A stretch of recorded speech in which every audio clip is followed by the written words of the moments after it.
ছুটিকৈ সাধু তিমথেওৰ জীৱনী। সাধু তিমথেওৰ জন্ম হৈছিল এছিয়া মাইনৰৰ ৰুষ্ট্ৰা দেশৰ লিকনীয় গাঁৱত। তেওঁৰ মাক যিহুদী আৰু তেওঁৰ পিতৃ গ্ৰীক আছিল। বিশ্বাস কৰা হয় যে সাধু তিমথেওৰ আইতা তাই খ্ৰীষ্টান আছিল। পবিত্ৰ বাইবেলৰ বাছনি কৰ্ম 16 অধ্যায়ত লিখাৰ দৰে সাধু পৌলে চিলাছক লগত লৈ প্ৰভুৰ সুবাৰ্তা প্ৰচাৰ কৰিবলৈ দ্বিতীয়বাৰ যাত্ৰা কৰোঁতে লুষ্ট্ৰাত উপস্থিত হৈছিল আৰু তাতে তেওঁ সাধু তিমথিক লগ পাইছিল। যেতিয়া সাধু পৌলে তিমথিক লগ পাইছিল তেতিয়া সাধু তিমথিৰ বয়স 20 বছৰ আছিল। সাধু তিমথিৰ আইতা লয়ছান আৰু তেওঁৰ মাতৃ ইউনিকাৰ দৰে তেওঁ লুষ্ট্ৰা আৰু ইকনিয় নগৰৰ ভাইবিলাকৰ মাজত সুখ্যাতি হোৱা হৈছিল।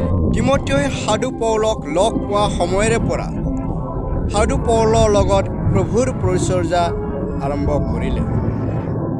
বৰ্তমানৰ যিটো গ্ৰীক, তুৰ্কী আৰু ইজৰাইল এই ঠাইসমূহত সাধু পৌলৰ লগত গৈ প্ৰভুৰ সুবাৰ্তা প্ৰচাৰ কৰিলে। সাধু তিমথেওৰ পিতৃ গ্ৰীক হোৱাৰ হেতুকে ইহুদীবিলাকৰ কাৰণে তেওঁক চুন্নত কৰা হৈছিল আৰু সাধু পৌলৰ লগত সকলো নগৰ চহৰবোৰত প্ৰভুৰ পৰিচৰ্যা কৰিলে। তাতে মণ্ডলীবিলাকত বিশ্বাসত ধীৰ হৈ দিনে দিনে বিশ্বাসী বাঢ়ি গ'ল। সাধু তিমথেওৰ কিছুমান শাৰীৰিক ৰোগ আছিল, যাৰ বাবে সাধু পৌলে তেওঁলৈ লিখা পত্ৰত কোৱা হৈছে যে তেওঁ নিজৰ শৰীৰৰ বাবে তত্বাৱধান লোৱা উচিত। সাধু পৌলে সাধু তিমথিক বহুত মৰম কৰিছিল। তেওঁ নিজৰ পুত্ৰস্বৰূপে ব্যৱহাৰ কৰিছিল। বৰ্তমানৰ যিটো গ্ৰীক, তুৰ্কী আৰু ইজৰাইল এই ঠাইসমূহত সাধু পৌলৰ লগত গৈ প্ৰভুৰ সুবাৰ্তা প্ৰচাৰ কৰিলে। সাধু তিমথি এজন লেখক হিচাপেও বিখ্যাত।